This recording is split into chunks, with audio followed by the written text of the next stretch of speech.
Assalamualaikum warahmatullahi wabarakatuh. Pada materi mata kuliah Manajemen Pemasaran lanjutan minggu ini, saya Iwan Sidarta akan menyajikan bahasan mengenai bagaimana caranya membuat strategi untuk memenangkan persaingan bisnis. Bahasan yang akan kita pelajari mengenai memahami keterkaitan lingkungan pemasaran dan pentingnya analisis kompetitor. Memahami dasar-dasar strategi pemasaran kompetitif yang berdasarkan pada penciptaan nilai bagi pelanggan. Memahami keseimbangan orientasi perusahaan terhadap pelanggan dan kompetitor, market center.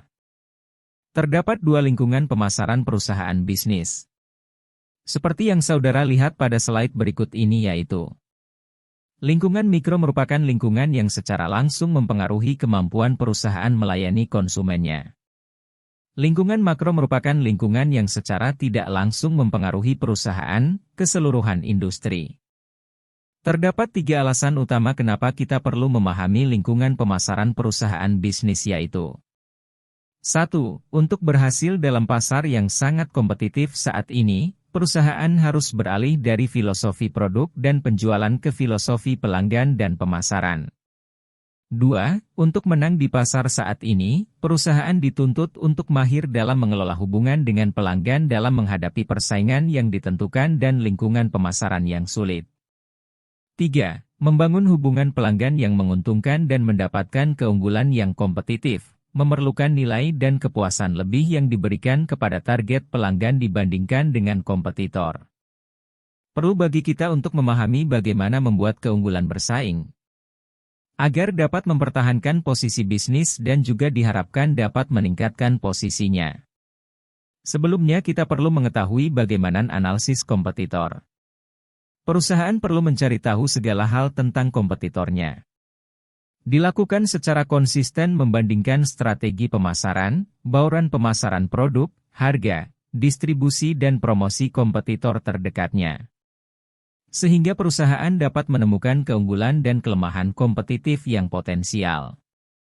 Langkah selanjutnya kita perlu mengembangkan strategi kompetitif yang merupakan strategi yang memposisikan perusahaan secara kuat terhadap kompetitor dan mampu menghasilkan keunggulan kompetitif sebesar mungkin, sehingga kita dapat keuntungan yang diperoleh dengan memberikan penawaran nilai yang lebih kepada konsumen dibandingkan dengan kompetitor.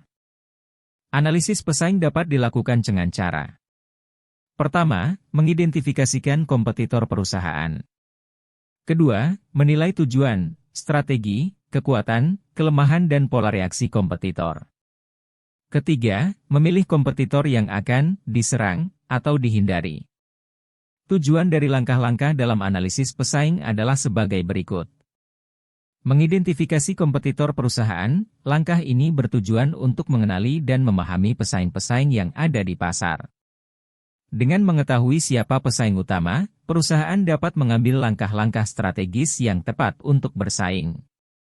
Menilai tujuan, strategi, kekuatan, kelemahan, dan pola reaksi kompetitor. Hal ini dilakukan untuk menganalisis kompetitor secara mendalam.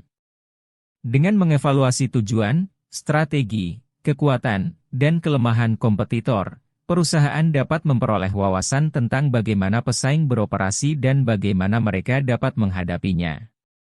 Memilih kompetitor yang akan diserang atau dihindari. Setelah menganalisis kompetitor, perusahaan perlu memutuskan apakah akan mengambil tindakan agresif terhadap pesaing tertentu atau menghindari persaingan langsung dengan mereka. Ini membantu perusahaan dalam merencanakan strategi pemasaran, pengembangan produk, atau taktik bisnis lainnya.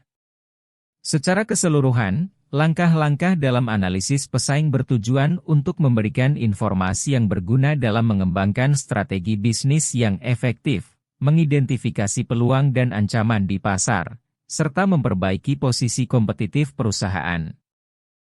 Mengidentifikasikan kompetitor perusahaan. Pada level tersempit, perusahaan harus dapat mendefinisikan kompetitornya sebagai perusahaan lain yang menawarkan produk dan layanan serupa kepada pelanggan yang sama dengan harga yang sama. Pada level yang lebih luas, perusahaan dapat mendefinisikan kompetitornya sebagai semua perusahaan dengan produk atau kelas produk yang sama. Pada level yang lebih luas lagi, perusahaan dapat mendefinisikan kompetitornya sebagai semua perusahaan yang menawarkan produk dan layanan yang sama. Dengan memahami dan mengidentifikasi kompetitor pada berbagai level ini, perusahaan dapat mengembangkan strategi bisnis yang tepat dan memposisikan diri dengan baik dalam persaingan pasar. Perusahaan dapat mengidentifikasi kompetitor dengan dua cara, yaitu dari sisi industri, perusahaan memandang dirinya sendiri, berada dalam industri mana? Apakah minyak, farmasi, food and beverage, atau telekomunikasi? Perusahaan harus paham bagaimana pola persaingan dalam industri. Contohnya seperti Google di posisi sebagai pemain dalam industri search engine provider. Dari sisi pasar, perusahaan mencoba memenuhi kebutuhan pelanggan yang sama atau membangun hubungan dengan kelompok pelanggan yang sama. Dengan konsep ini, secara umum dapat membuka pandangan perusahaan lebih luas lagi akan kompetitor yang aktual dan potensial. Contohnya seperti Google melayani kebutuhan pasar untuk akses online dan mobile dalam dunia digital. Dengan mengidentifikasi kompetitor dari kedua sudut pandang ini, perusahaan dapat memperoleh pemahaman yang lebih lengkap mengenai kompetisi di industri dan pasar yang mereka hadapi.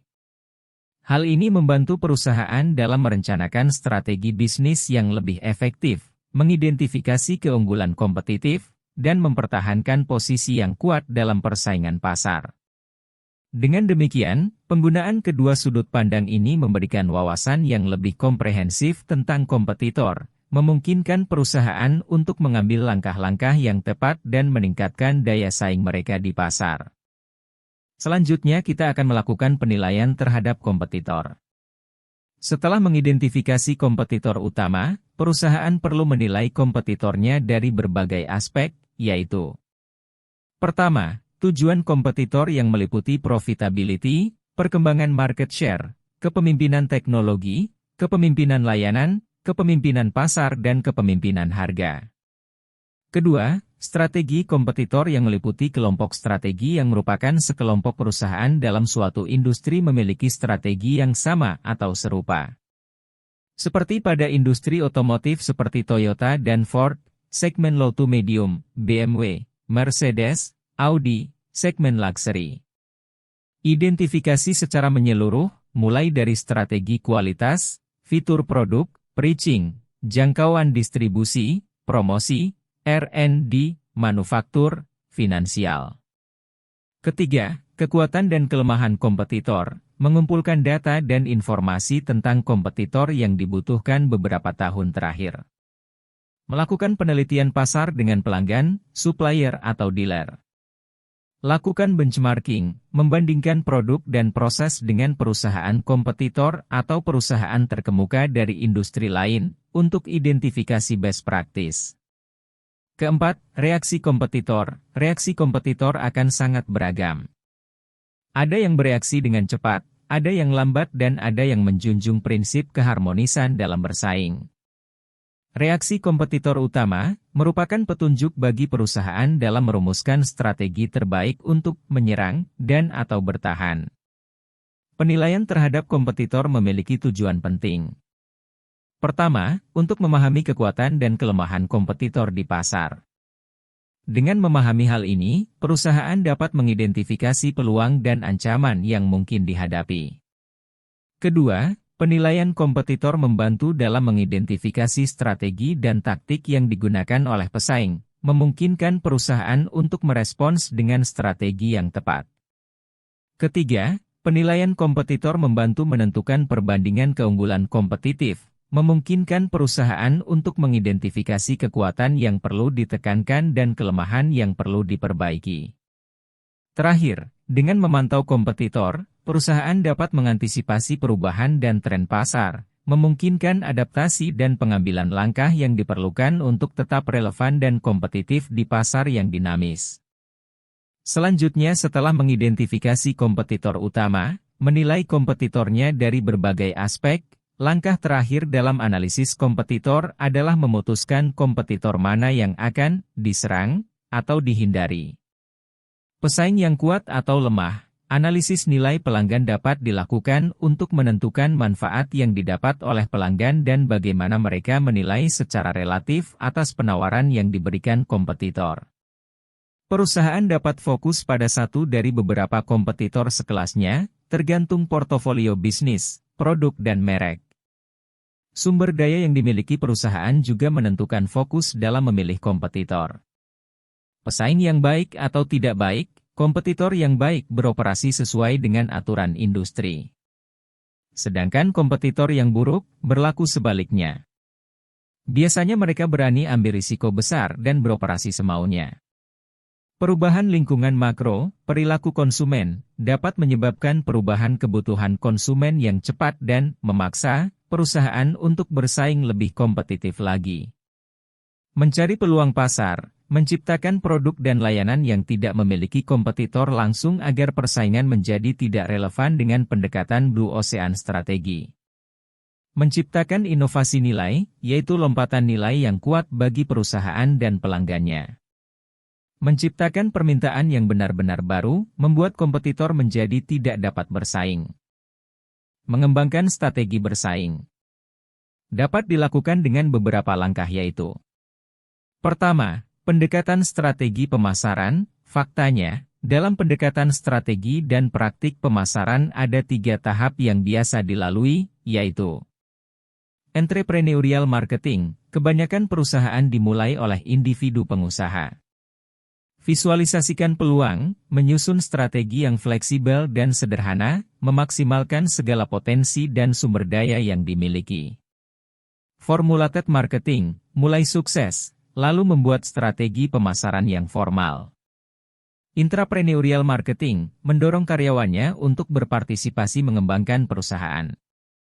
Kedua, strategi kompetitif dasar. Porter mengemukakan bahwa terdapat 3 strategi dasar penentuan posisi kompetitif yang dapat diimplementasikan perusahaan untuk memenangkan persaingan, yaitu kepemimpinan keseluruhan biaya, dengan biaya produksi atau operasi rendah, maka perusahaan dapat menawarkan harga rendah dibandingkan kompetitornya.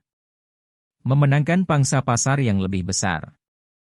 Diferensiasi, perusahaan berkonsentrasi pada pembuatan lini produk dan program yang sangat berbeda dibanding kompetitor. Fokus, perusahaan fokus melayani beberapa segmen pasar. Ketiga, posisi kompetitif. Berdasarkan peran yang dimainkan perusahaan dalam target market, terdapat 4 peran perusahaan dalam struktur pasar, yaitu market leader, perusahaan di industri dengan pangsa pasar yang terbesar. Market challenger, perusahaan runner-up yang berjuang keras untuk meningkatkan pangsa pasar di suatu industri. Market follower, perusahaan runner-up yang mempertahankan pangsa pasarnya dalam suatu industri. Market nicher, perusahaan yang melayani segmen pasar kecil yang diabaikan, atau diabaikan oleh perusahaan lain dalam suatu industri. Orientasi perusahaan yang berkembang. Perusahaan baik itu sebagai market leader, challenger, follower, maupun nicher harus mengawasi kompetitor dengan cermat dan menemukan strategi pemasaran kompetitif yang mampu memposisikan perusahaan di posisi yang paling efektif. Perusahaan harus terus-menerus menyesuaikan strategi dengan lingkungan persaingan yang cepat berubah. Orientasi perusahaan kemungkinan besar akan berubah dan berkembang sesuai dengan kebutuhan dan kemampuannya. Perusahaan dapat fokus pada produk, inovasi produk, hanya sedikit memberikan perhatian pada customer dan kompetitor. Perusahaan yang pergerakannya didasarkan pada tindakan dan reaksi dari kompetitor. Perusahaan fokus pada pengembangan customer dalam merancang strategi pemasarannya dan memberikan superior value pada target pelanggannya. Perusahaan yang memberikan perhatian yang seimbang kepada pelanggan dan kompetitor dalam merancang strategi pemasarannya. Demikianlah pembahasan materi mengenai keunggulan kompetitif dengan pendekatan pemasaran. Materi ini masih banyak kekurangannya, untuk itu pembahasan materi lebih dalam kita diskusikan pada sesi Google Meet yang linknya akan saya share di WhatsApp Group. Wabillahi taufiq wal hidayah. Wassalamualaikum warahmatullahi wabarakatuh.